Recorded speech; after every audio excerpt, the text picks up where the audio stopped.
Yeah, I'm talking about value chain. So value chains and their value and assessing value. How do you value your markets? That was the joke one. Good one, right? Thank you. I look to be a value creator. Okay, so it's sort of a mashup again of what we covered earlier. I'm going to take this a little focused on Living Inc. and sort of the way that I look at value chain. So hopefully it's sort of a in-depth sort of, let's bang it out and figure out what we're actually talking about when we talk about value chains and ecosystems, things like that. So what's the goal of today's lecture? I have used this a couple times and I love it. I don't know, anybody fan of the old school South Park? Oh, Underpants Gnome episode is amazing. So don't be an underpants gnome. And the point of the Underpants Gnome episode is that gnomes are stealing underpants. And they're making profit. And if you've never seen it, yeah, you can get these slides. Watch this video, it's a clip. It's a small one. But essentially what happens is the boys figure out that the gnomes are stealing underpants. And they take them to where they're collecting all the underpants, and there's a bunch of underpants gnomes, and they're collecting the underpants. And say, okay, so what's going on here? And they say, all right, step 1, collect underpants. Step 2, step 3, profit. And the boys are like, what is this? And they're like, we don't know. We just know we collect underpants and collect profit. So don't be an underpants gnome. The whole point of all this mapping and the way that I really try to tell this story is that use the maps to collect the data to help you understand where you're trying to go. So when you're doing customer discovery, you're going to be drinking from a fire hose constantly, trying to figure out sort of where you're getting these insights.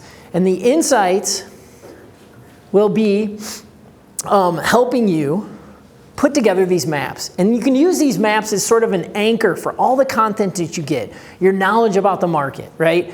I didn't know much about ink until we started getting into the whole process and interviewing people and doing a lot of research, reading a lot of papers. But putting those maps together have been so huge. You know, people are like, what makes up ink? And it's like, well, colorants, okay? They can be inks or they can be, they can be dyes or they can be pigments. And I have to tell that whole story. Oh, there's a vehicle that carries the colorants around. And so being able to put together these maps of your understanding of a space is important. And how you're going to put those maps together is from the content that you get from customer discovery. So these can be sort of the anchors that help you, okay? So what are you trying to get out of it?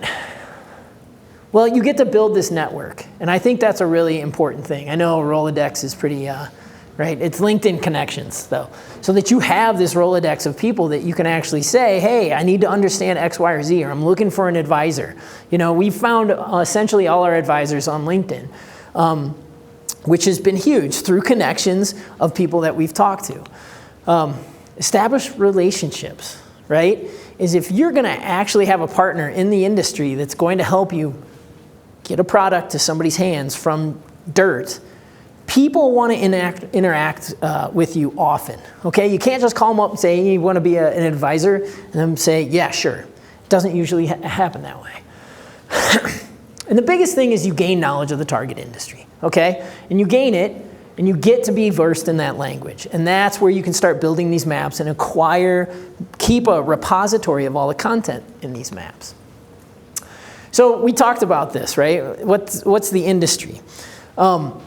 These maps can help you organize your understanding of the industry. And I think those are so critical because that gives you the ability to talk people's language. And if you call them up and you have no clue what you're talking about, they're not going to take you seriously. You guys do the same thing in your academic endeavors, right?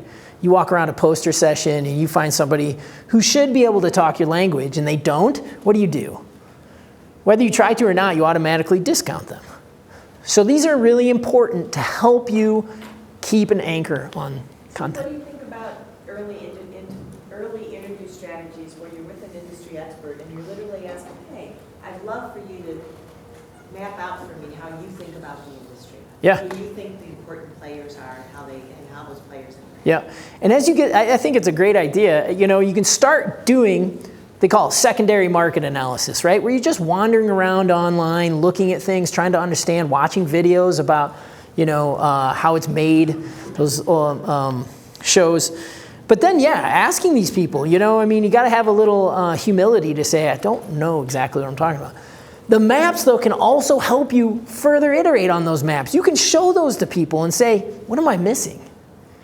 And I'll show you a couple examples here of things that I think were super big aha moments for us at Living Ink that were built because of these maps, and that were attained because of these maps. So let's take a look at it. So we're in the pigment industry, right? There's ways to learn about the pigment industry. IBIS World are, whoops, wrong button. Are industry reports that are really valuable. CU, I know, has subscriptions to some pretty big databases. CSU has these same subscriptions. So if you're from CSU, call me up. I will get you some good industry reports that you can flip through. They're not going to give you all the information, but they give you context. CU, I'm sure, does the same thing. Sally, right? Yep. Okay, great. Yes. So we're diving down further and further into these market verticals, right? So we go from pigments into paints and coatings. So you can see paints and coatings down here. What else can we use pigments for? Plastic. So we're taking a look at all the different markets that we may be into, all the different customers that we may actually be able to talk about, right? And now we're into flexographic ink. So this is where Living Ink lives right now, is in ink, flexographic ink. So it's a type of ink in the market, right? So when I say we make ink, the people who know ink say, what type? Can you do offset? At first I was like, yeah, what? Maybe, I don't know. That's okay. But we've tried almost all of these types of inks. We know how digital inks function different than flexographic. And there's a reason that we're in this market vertical. It's because the product attributes that we have fit this much better than they fit this space for right now. But this is a growing market, so we're targeting trying to get there, right? And so trying to understand all of this, and there's a lot of different ways that you can look at it, and ways you can divide the market. But this gives you context to build these maps, okay? And how do you become versed in these industries? Yay, mapping via customer discovery. So you guys have seen this already. This is my map of the flexographic ink market. And you can see how, I literally had I had no idea the difference between a pigment and a dye and why there was something called a vehicle here. But figuring out how ink is made has been huge for us to be able to tell this story, okay? And so this is sort of gonna be, you're gonna see this a lot over the next couple minutes. And I might actually wrap up early. So it allows you to know the steps in the process, right? So my story from the living ingredient card of dirt to customer hand, we didn't even think about that and what we were doing. We didn't even map that out before we got 1,000 customers. We got 1,000 customers and we're like, holy crap, what did we just do, right? Who gains value through the process, okay? So where are the steps in the process that add value to the product? So refining something. So when we talk about carbon black, somebody has to pull that out of the ground, right? They add value to the product. Where it was inaccessible, now they got it in their hands. Somebody's gonna take that and refine it. There's another step in the process that adds value, right? And that's what we're getting to. So who all the players are in the process and who you may or need to want to partner with in the process. Because if you think you're gonna do it all, you either got a very simple value chain or you're delusional.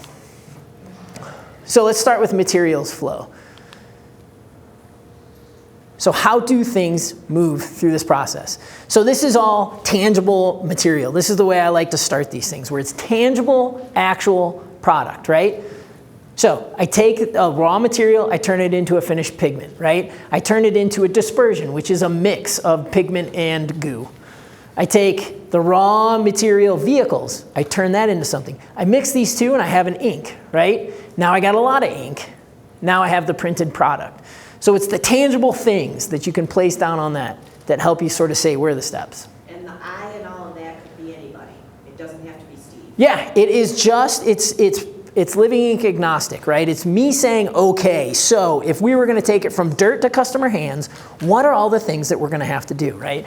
So this is a great example, okay? Raw material, it's not a pigment. Somebody has to process this to turn it into a finished pigment. Add value, right? It's more valuable from step 1 to step 2. Yes? Okay. And so I'll start talking about value chain, just like I said, right? When you add value to the product, who's actually adding the value? And this is where you can start putting the value chain concept onto there, okay? The activities needed to create a product or service. And I highlighted add value, the process or activities that add value to an article, so raw material. I've seen a multitude of battery companies, anode companies, where they say, I make a perfect anode. And I want to be a battery company. And I say, okay, so you want to be a battery company, do you? Where are you going to get lithium if you're a lithium-ion battery company? And they say, I don't know, from a lithium mine. Lithium is a pretty difficult material to work with, get the hold of, find, right? And so should they partner with somebody who actually has the ability to pull lithium out of the ground, right? Add value to the value chain. So it's just these steps, right? And they're like, no, I don't want to pull lithium out of the ground. Right, so you're going to go find a partner that does it for you, right? And so starting to understand what chunks of the value chain you want to bite off is going to be really critical, because production, formulating, marketing, after-sales service. One of the things we learned about Kickstarter, when we did our Kickstarter, was that dealing with the Postal Service is first a giant pain in the ass. Especially around the world, all the different postal services and how you actually move a product from US jurisdiction to Canadian jurisdiction to Finland and Czech Republic to China, wherever. We made that mistake of sending it all over the world. But when you send a product that can't be crushed to Australia and it gets crushed, what happens? Is that person picks up the phone and calls Living Ink and says, hey, somebody, take care of my stuff. After sales service. Do you want to do that? Scott was doing that. Okay, sorry. I'll send you another one. It took time. Do you want to actually be doing that stuff? And so you can start to, in the value chain, start to assign yourself things you want to do. I talked about this. Critical partners that you want, right? Do you want somebody managing your customer service? If they have something established, it's much easier than you doing it, right? Where you should focus your efforts. Where are you best at? So that battery company, the anode company, they're best at making anodes. So should they make a whole battery? Do they even know the steps in making a whole battery? Shouldn't they find a partner who makes a battery and say, you know what? You want our anode, don't you? And that battery company who has figured out how to source lithium, figured out how to package it, figured out how to do all these different pieces can say, yes, let's share in the value, right? And then how do you communicate what you do? Because if you say you eat the whole thing, most people are going to say, well, how many are you? And if you're like, well, I'm a team of 3, they're going to say, so you're going to do the whole process and there's 3 of you. I'm going to go find somebody who's more less delusional, right? So you can actually start saying to people, I understand my swim lane, right? I understand what I do well. I understand what I don't do well, and I'm looking for partners to help me with what I don't do well. And that's the way I really like to think about value chain. And so what I did here is you can see, so we got the materials, right? We got the ing, the action words, the verbs, processing, milling, processing, testing, formulating, scaling, delivering, printing, troubleshooting. All of these different things that you have to do to transform one thing into another thing that's more valuable. And so you can see how you can actually start building this where it starts to make sense, right? So for the data folks, raw data, process data. Right? What do you have to do to take raw data and process it? That's a lot of the value that you are saying you're going to provide as a company, correct? That's huge. Because raw data, we know everybody who's ever worked with a pile of data says, dear God, how do I do this? And that's where you guys walk in. So you can do this even if it's not a tangible thing. It's the ways you take something and refine it and make it more valuable. Oh, okay. So here are a couple other things that I wanted to add in here. All the players in the process and who you may need to partner with. So now I've actually put the names of folks that do stuff like this, okay? And so you can start saying, well, if I'm gonna sell a food contact ink, what is going to stop me from doing that? USDA.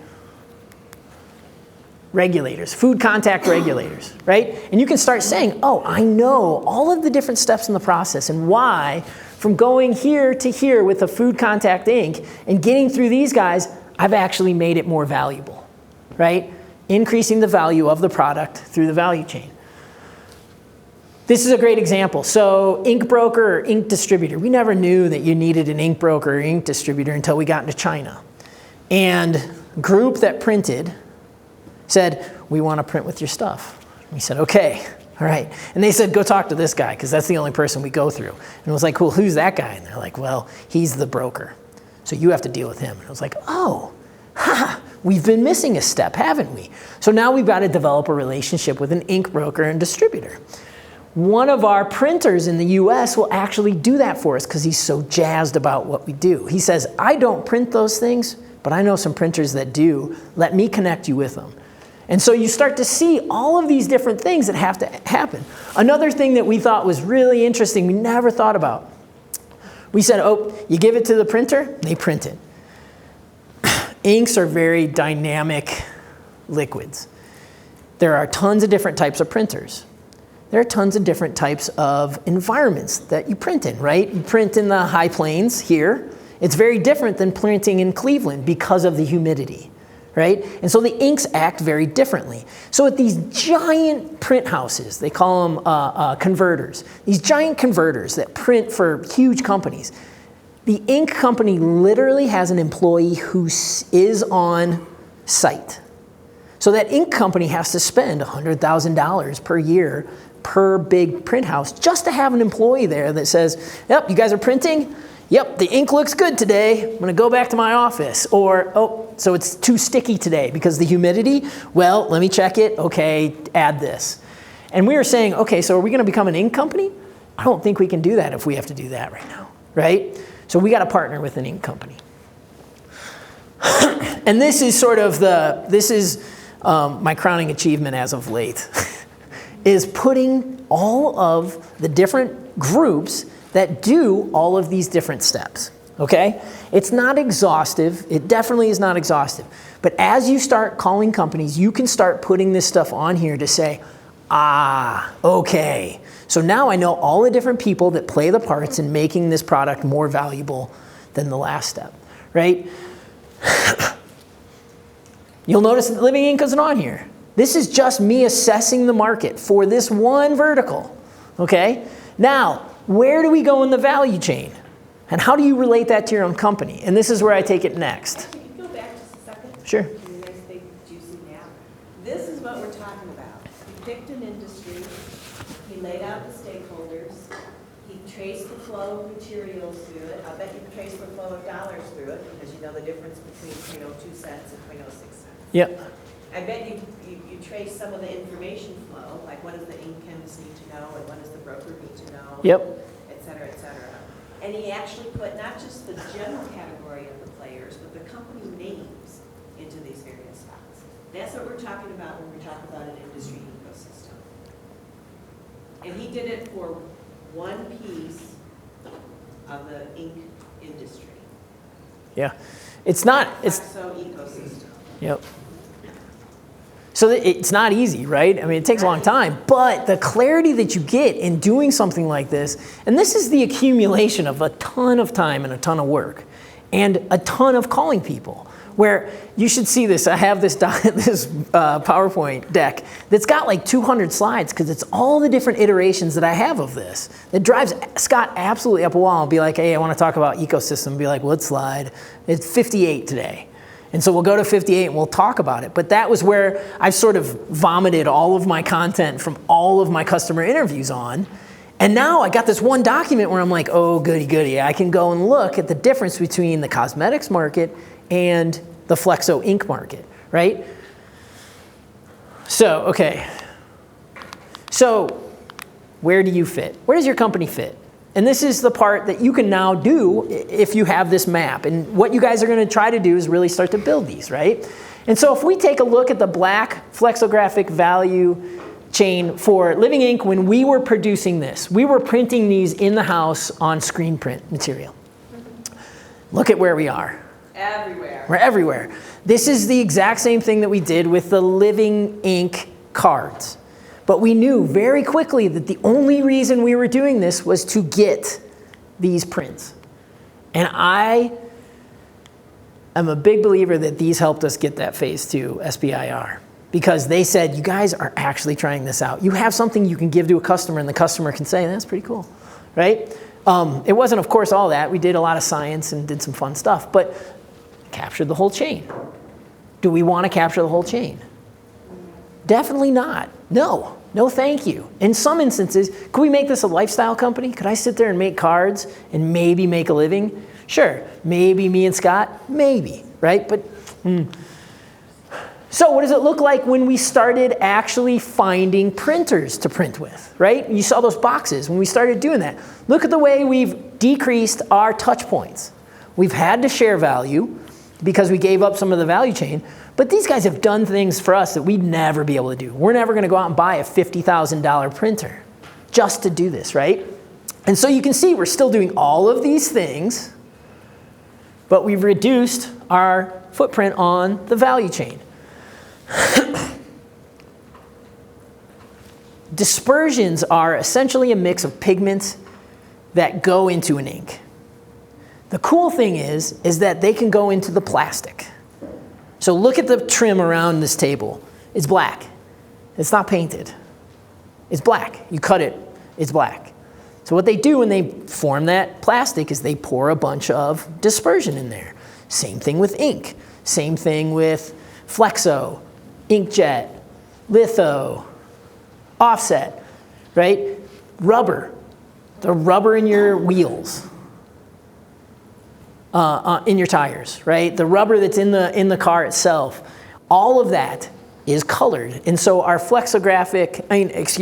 our dispersion can actually go into all those things. And so if we just pull back and say we're a dispersion company now, look, all we're capturing is here. Is that enough? If we go into multiple markets, we think so. And that gives us the ability to do this. I was talking about ink before. Ink companies will have 10,000 SKUs. We have 2. To become a functional ink company, we have to literally come up with hundreds of SKUs of product and then fly people around to troubleshoot ink. Do we want to do those things? Not right now. Maybe at some point in time in the future, but what we want to do is get good at something. So somebody says, you guys have a ton of value because you're really good at one specific thing and you know your swim lane, right? And so that's the game of value prop, in my opinion, is figuring out how you do certain things in the ecosystem and then who you partner with. So right now, we're working on a partnership with Sun Chemical and DIC. We've been hanging out with a lot of folks from INX, setting that up as well. So hopefully, if this doesn't go through, this does. If this doesn't go through, there's other groups. You saw them on the list, right? But the great thing is if they make our ink, Living Ink Inc., they're going to do this because they already have those people in those facilities, right? So we don't have to hire somebody to go work there.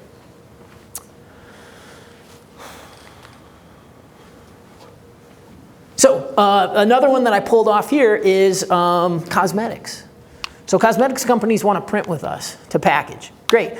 Then they're like, hold on, you have carbon black that doesn't have any polyaromatic hydrocarbons in it. Could we use that in our eyeliner and mascara? That's where a dispersion can go as well. So this was an earlier version. We are working on trying to develop stronger relationships with L'Oreal and Unilever. Yes. Yep, and human contact regulators, so in the FDA. So yes, but a harder market. But the margins are killer in this space, right, compared to printing on a box. And so does it warrant all the extra work that we'd need to do to work through these groups to get to this? Yeah, it does, and it depends on how much we can make and if we can validate the concept, right? So there's the game, right, is figuring out how, you can see how this looks different than my ink flexographic ink workflow, right? It's not a ton different,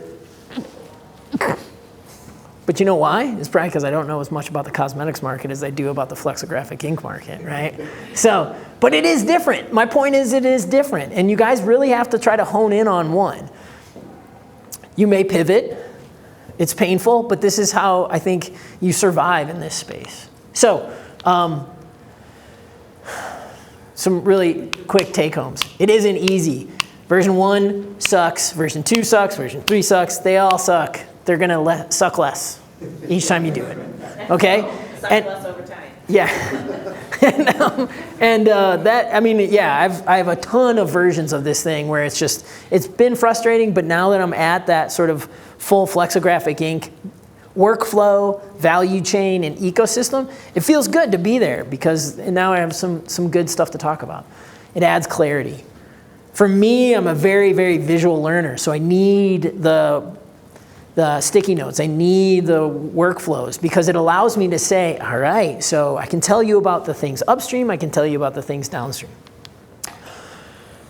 And it supports a story, so you can tell a story because you guys are just constantly going to be telling stories about your company, about your process, and you need as much ammo as possible. And I think having these types of maps really helps you be able to be very nimble in your conversations about what you do, who you add value to, why you need certain partners, why you need money, where you're going to use it, and so on and so forth. So just a really couple quick examples of some past folks that have done this. This was version 1 of their ecosystem. This is what it looked like as they got through the interviews, as they did interviews. So not the cleanest thing in the world, but these guys had, look at the difference, right? They're starting to really understand this process and how they work through it. Second one, very simplistic, right? Look, they do their consulting and everything else comes out of it. Compared to this, they're starting to actually say, I understand who I have to go through to get into a certain market. And so it's not going to look pretty at first, but it does get better. And remember the different roles people can play. And that's a tough one. It's hard to define at times, but recognize the people that play the different roles, and it'll help. It'll help clarify. So I think that's it. Oh, no. The jargon, we talked about this, know the jargon. So those IBIS reports have this jargon and glossary at the back of each report. And it's really cool to be able to see, right? So rub resistance. I know what rub resistance is now. We actually know who to talk to test for rub resistance. So when an ink company says, what's the rub resistance of your ink? I can tell them, right? Tackiness. So it's just all the definitions. So then now what I think would be valuable, and you guys add what you need to, is to jump back in and try to go through that process. Try to pull the tangible steps in the process, then the things you have to do and who does them, and you start just building this map. And the one thing I would say is do it with sticky notes so you can move them around. Try to pick different colors for different things. If it's a tangible product, make it one color. If it's an action, make it another. If it's a group, a person, a role, you could have a third or just line them up. But then figure out how to capture that. Take a picture so that you can move it onto some sort of electronic form as you move forward. Sally? Do we put this on top of our ecosystem? Yeah. Yeah. So you basically should already have a bit of a sense of your industry segment, your stakeholders. Now we want you to go back to that and continue to work with them to the next level of detail. Is there a section of that stakeholder map, that ecosystem, where you know more about the workflow, where you think you belong, and flesh that out? Is there stuff still missing? Did you not get far enough along? You need to add more and then put where you belong. But literally take that, you have version 1, as rough as that was from before lunch. You've now since been fed real food and more ideas. Go ahead and add that next level of understanding to it. And with an eye towards really flagging the what do I know, I don't know, right? When I look at this thing, I see big gaps in my understanding. Because that will then become the who do I need to talk to and what do I need to listen for, ask about and listen for in order to flesh out that part of my understanding. Yeah. So, you know, as Steve has said, that map that he's got, he didn't sit down and do that in 20 minutes. He didn't even do it in one I-Core class. He did it in 4 years, 5 years? 4. 4 years. 3 years. Of hard work. So recognize that this is now, you know, version 0.1a. Yeah. And you're going to end up with this becoming a whole library at some stage. And this is always a spot you can talk to people about, you know, so let me tell you what I know about the process of getting something into the market, and tell me what I'm missing. There's always a great way to sort of make sure that you're telling people you know that they have a lot of content, and you're trying to understand that, right? I don't know a ton, but this is what I know. Help me learn more. And it gives them sort of this, yeah, I'll help. Yeah, this is great. Yeah, you're trying to understand what I do. You want to solve my problems. All right. Any questions? I was thinking, Okay.